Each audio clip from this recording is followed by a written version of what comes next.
Welcome everyone to Aldersgate's anti-racism panel discussion.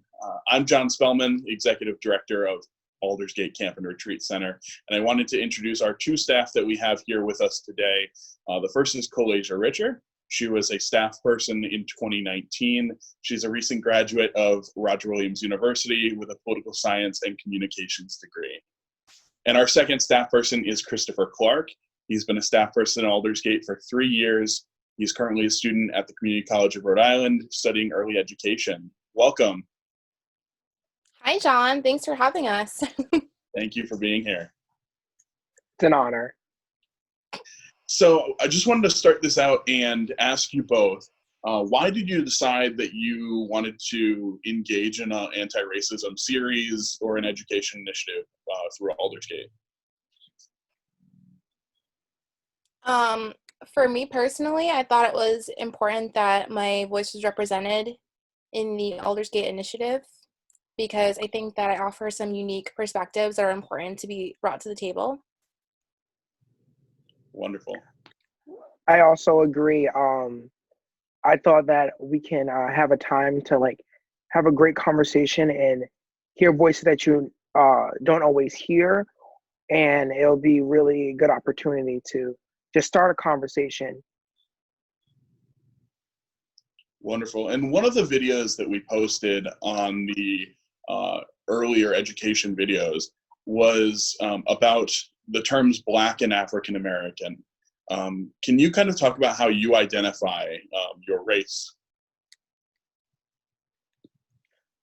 I personally, I like to be called Black. African American doesn't bother me as much. It just doesn't fit my identity. I am a descendant of Africans, but my family is not African American because I have other things in my family, like Haitian and other things. So. I also prefer Black, but I don't necessarily have a preference. I also don't have a problem with African American. I specifically love the term Black American, but all of those things will do fine for me. And so one of the concepts that we talked about as we were getting ready for this panel was the idea of colorism. And so can you explain what colorism is and how it impacts Black Americans or African Americans? So colorism is basically, I would say, discrimination based on someone's skin tone. So, for example, in the Black community, we have a lot of colorism issues. People that are darker skinned tend to be viewed as less beautiful, and then lighter skinned or even sometimes mixed Black children are considered more beautiful because they do have lighter skin and can pass as either a white woman or a white man or in that type of range. Yeah, and it's a thing that you see a lot, especially when it comes down to you see it in different age groups, but a lot of times it's like starts when you're a child. You hear different statements and it builds up a thing where your skin tone becomes an issue in your mind, and you view it that everyone else is viewing you that way too as well. And it's interesting too because our community, we kind of separate. We're all Black Americans, but then we separate each other based on light skin and dark skin for some reason. And it causes a lot of tension within the community because Black women specifically are statistically the least attractive. And so when we have that statistic and then you're a darker skinned woman, you kind of have to go through this thing as you grow up where you're trying to accept the skin tone that you have because society says that it's not attractive. And unfortunately in the Black community, that's kind of reinforced where lighter skinned children are kind of accepted more. Oh, thank you. So what's your earliest memory of becoming aware that some people looked different than you?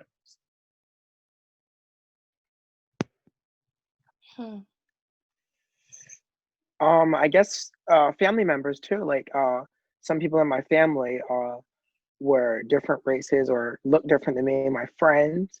And at first, it's just a slight thing and you don't pay attention to it, I guess. But then as time goes on, you really pay attention to it and you notice that, oh wow, we're different. Like my all my brothers went to the same teacher in kindergarten and stuff like that, and I was always with her. I remember being 4 years old and being with my brothers, dropping them off, and she was my favorite teacher, awesome, amazing, and she was different from me. And I used to ask my mom about it, and she was letting me know that this is different races. For me, I was adopted by two lovely white parents. So I kind of had those questions early on in life because we had different skin tones. Um, and I also grew up in a really diverse part of Rhode Island. I'm from Woonsocket.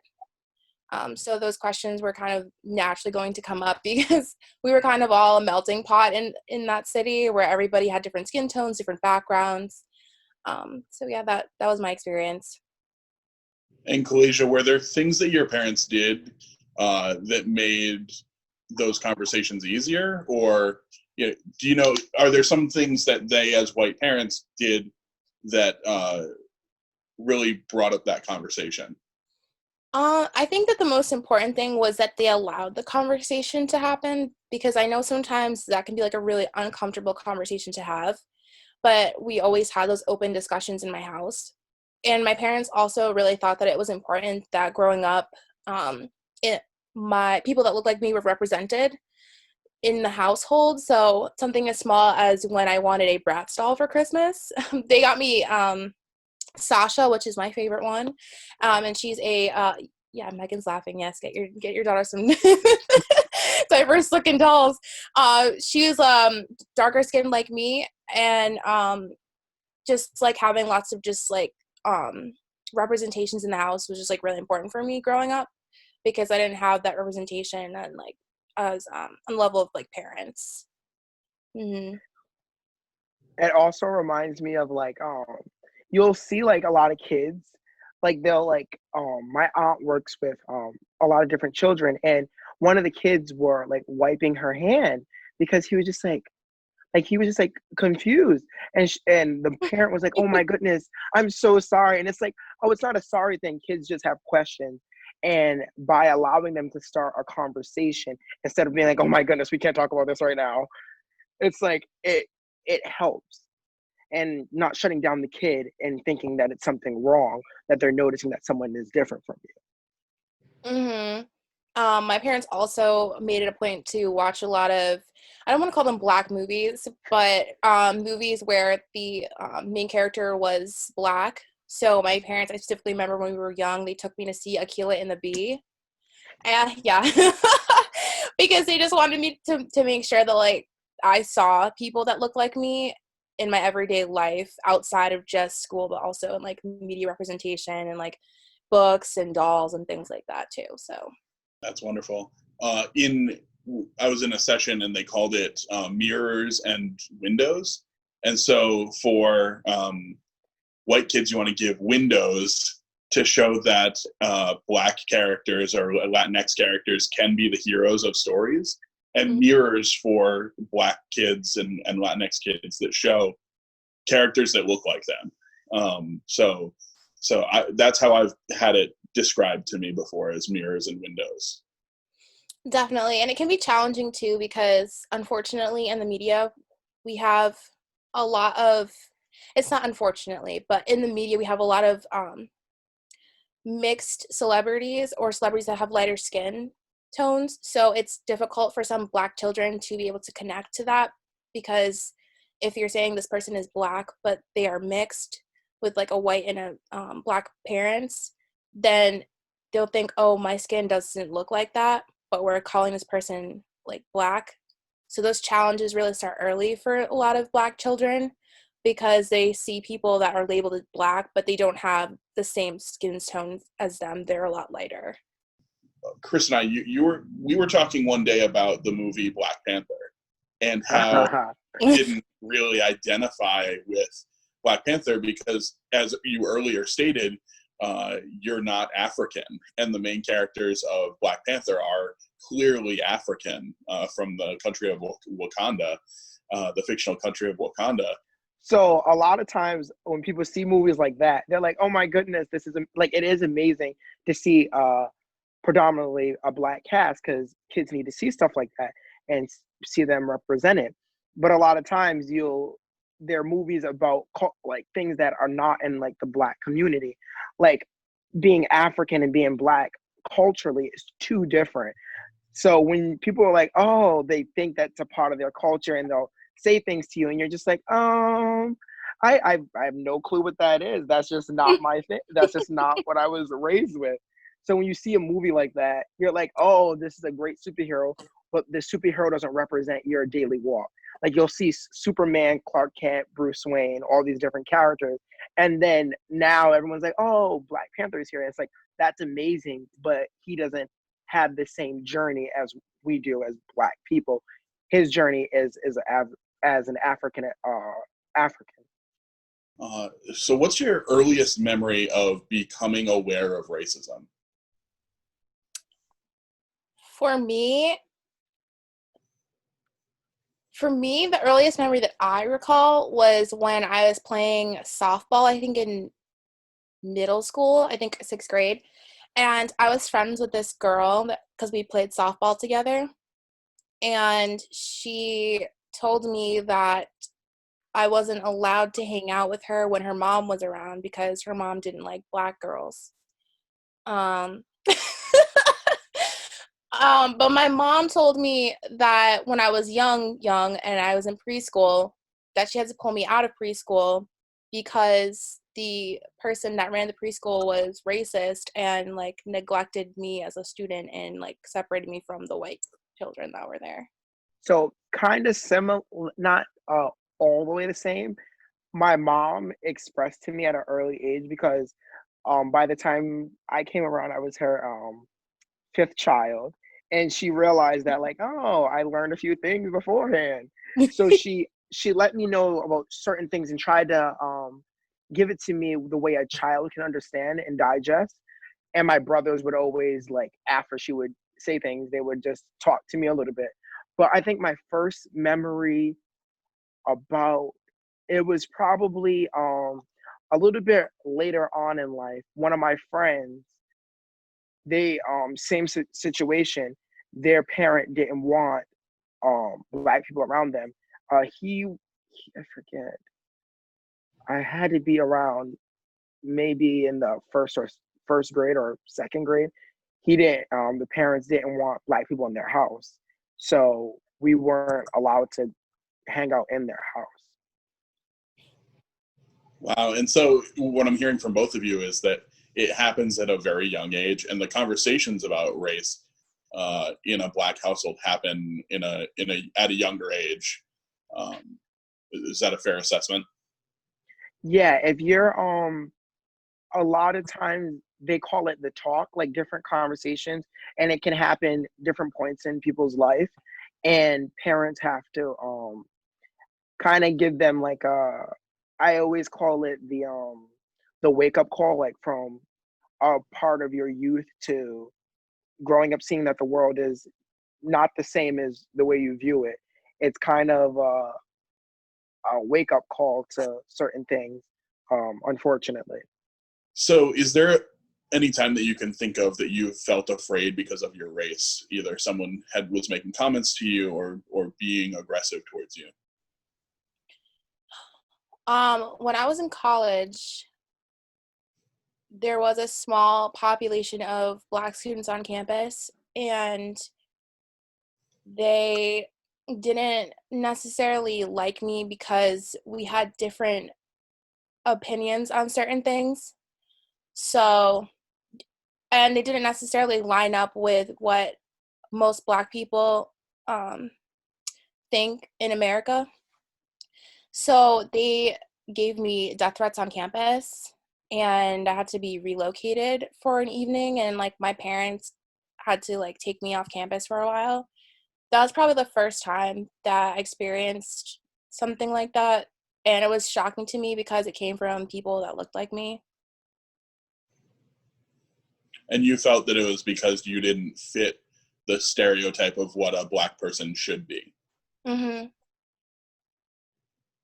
So on the first, I can't think of the first time, but I've had instances, yeah, where because of the way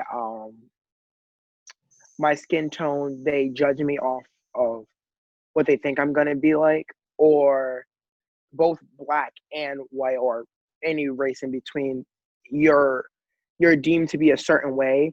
Either you're gonna be this way or that way, and if you're different from that, people have a problem. Also, I run every day in the morning, so when certain things happen, it makes you question people walking by you. Certain people don't know how to react because they don't necessarily see people like that in their community. So there's been situations like that. But yeah, if you don't fit the stereotype of what a Black person is supposed to be, either party, you'll see anybody the way they are, white, Black, Asian, anything, they're going to judge you based off of that. It also, being in an interracial relationship is also challenging too, because we have a lot of racial tensions in the United States right now.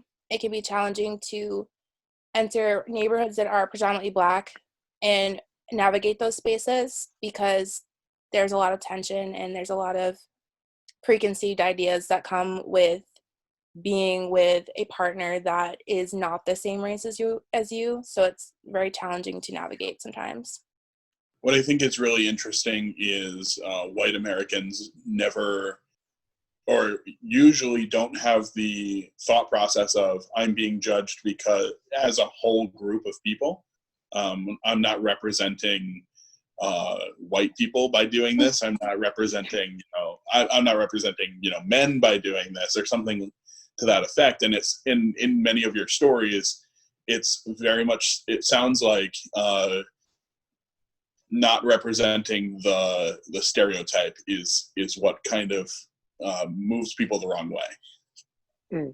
You'll even see it when it comes to like family members of yours would be like, hey, you can't do that, you're making us look bad. Or you'll hear someone say, you can't, oh, look what they did, they made us look bad. So even our own race, because the way things are, when they see something different, they're like, oh my goodness. It can be something positive or something negative or in between. They just see it as like, oh my goodness, we're like this collective and we're bunched in together and we have to move in this steady pace. Like we're just stepping together. And it's like, people are very different. They're branching off on different ideas and stuff like that. And it's beautiful. So it just takes time for other people to get that, I guess. I love that. Very well said. So some of the things that are shared on social media or that you can hear is, aren't we all just one human race? Why is this an issue? So why should we be worried about Black lives, or why should we be worried about race in general? So you'll hear a lot of people say like, oh, we're all one human race. And like, that is beautiful. We are a part of one human race. But unfortunately, everyone knows that you have different days. You have St. Patrick's Day, you have this, you have that. Everyone has their cultures. You'll find that it only comes up when you want to talk about certain communities that are view different or feel down. So the idea of this is beautiful. And if everyone felt that way and treated every community the same, we wouldn't have to even talk about it. We would just be like, this wouldn't be a topic of discussion. This video would never been posted. This wouldn't be. Unfortunately, that's just the way it is. And it's also, sorry. No, go ahead. Finish your thought. And it's also not always a negative. Having your own culture and having people that you can talk to that has very walks similar lifestyles, not always the same. It's refreshing to have that conversation. Like, hey, you have that same idea? Oh my goodness! Even us here, we all can connect on certain things, and it's great. You'll see that when people have different religions and stuff like that. It's like, oh my goodness, hey, how are you? It's good to see each other.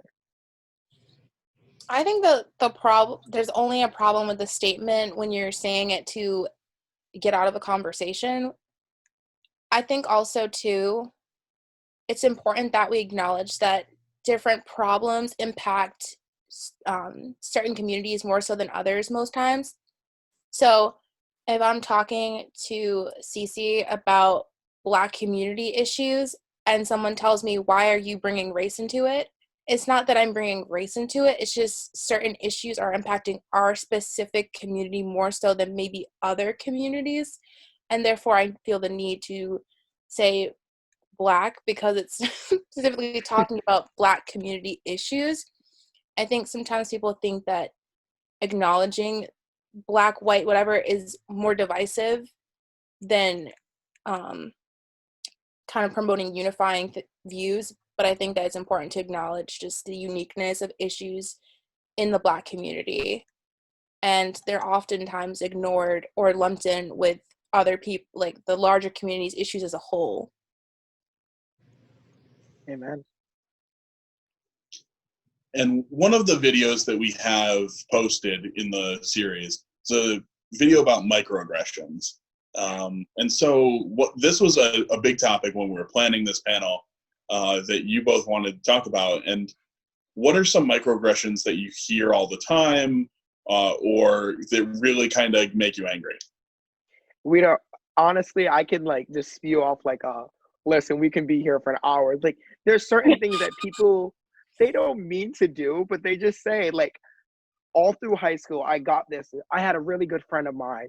We were still close to this day, but I had to talk to her about it way later on. She always used to say, oh my goodness, Chris, you are so good looking for a Black guy. Like, you're the best Black guy I've ever seen. Like, you're good looking for a Black guy. And I used to be like, oh, like, am I supposed to say thank you? Like it's like those things are like, they'll mention your hair, they'll say something to that nature, and you're just like, wow. Like, it's like when certain communities don't always mingle or have that, they don't always know that that's something that you just don't say, and it stems from a lot of things. It's funny you said that because the first thing I was going to say was when people tell me you're pretty for a Black girl and they mean it genuinely as a compliment, and I have a hard time understanding how that's a compliment to someone. But it also is important, or at least I think it's important, to recognize that the person genuinely thinks that that's a compliment, and it's important to like correct them and have a conversation rather than just get really mad and shut them out. And it took me like a long time to realize that that is the approach to go, because it can be really, really infuriating to hear. Also, when I was growing up, people used to call me an Oreo because I'm Black on the outside, but apparently I'm white on the inside, or they'd say I'm the whitest Black girl they know. And for some reason, growing up, I used to think that that was a compliment because people said that to me so much, but it actually isn't a compliment. And I feel like a lot of youth hear this, they get called Oreos, or, oh, you're the whitest Black girl I know. Because then it's just kind of implying that white people traits are great and Black people traits aren't. And that it's mind-blowing. Again, they mean it from a genuine place of niceness, I believe, but it's just like important to sit that friend down and be like, hey, it's not really cool to tell me that. And it's a hard conversation, and I'm glad you said that, because like, if you immediately like, oh, think this person's out to like, oh my goodness, they really just said this, I'm shutting, like, not talking to you ever again, it's not gonna grow. Like, if I left that friend, we wouldn't be friends to this day, and I wouldn't have a good friend. it comes with having a great conversation and saying, Mm. hey, this is not okay. Because you'll even hear like certain teachers or like people, they'll just be like, oh my goodness, you speak well. And I'm just like, wait, what? You're Oh, so like you'll come, articulate. it is just like, Yeah. oh, thanks. Or you'll hear like, you'll come from a different community. Cause I came from Providence to West Warwick Mm. uh, from high school. And a teacher was just like, oh my goodness, you don't seem like you come from Providence. And I'm just like, oh, like, what does that mean? So you'll get people, they mean well, but they're just going about the wrong way. And a lot of times to have that balance of, I always have to be the person to be like, oh, let you know. It's draining for a lot of people to keep on doing it, but it's just the right thing to do. And how would you want a friend to react when you're having that conversation with them? Like when you kind of said to your friend, "Hey, actually, that's not a compliment." How would you like that conversation to go? So it's a matter of, I'd rather have people be honest with me. So like when they had that conversation, they're like, no, that like I didn't mean any harm. And I'm like, oh, I completely understand that.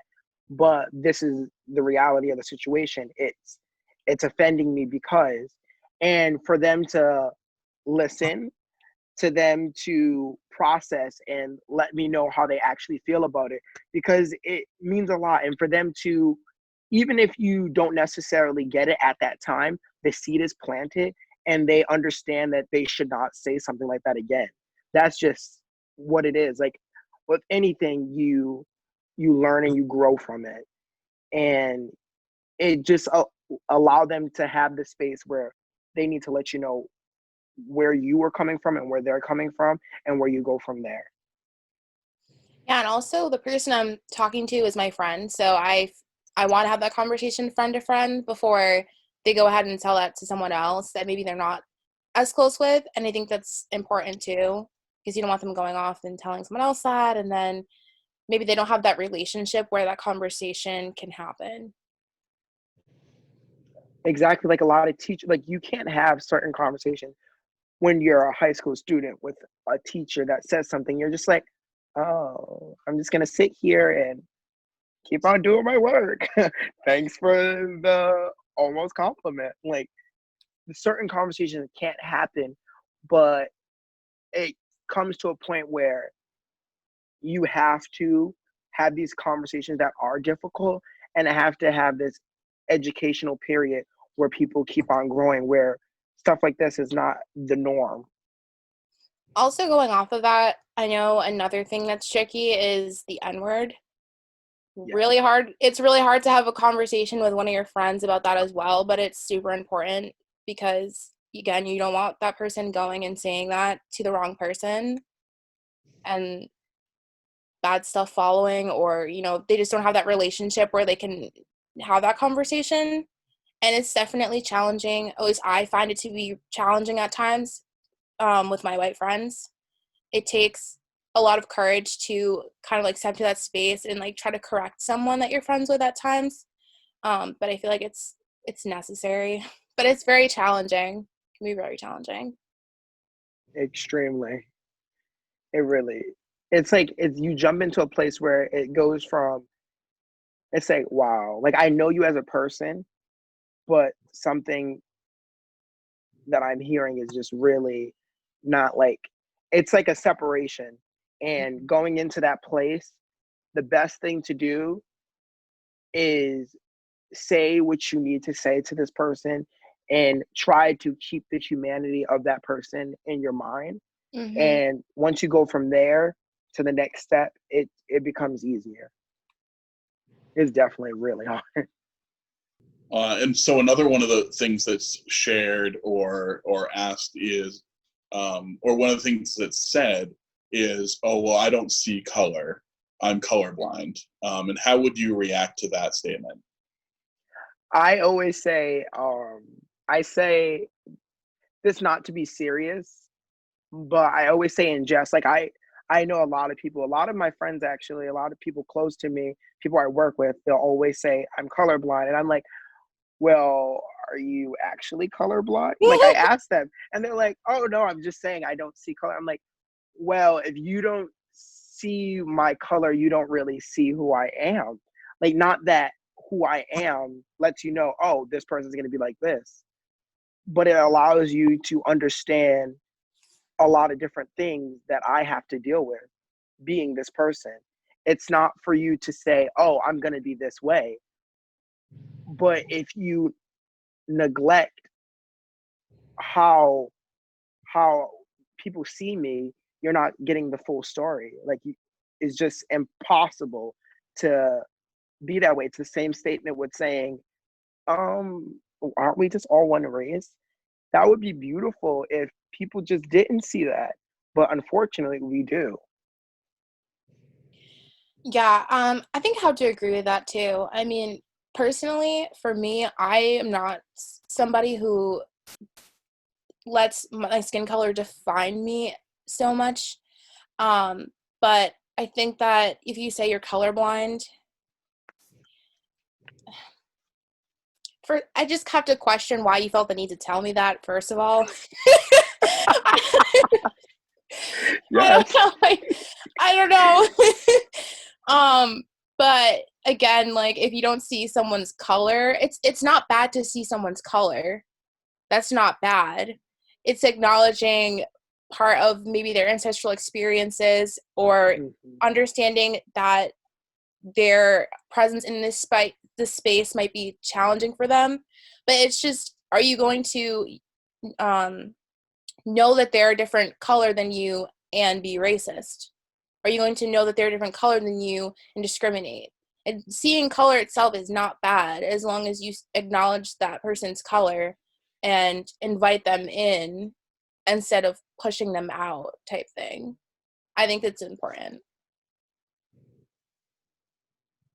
Great. And many of our camp families are white. And how can our families and our campers and those people who are watching this panel become better allies to the Black community? I always say this.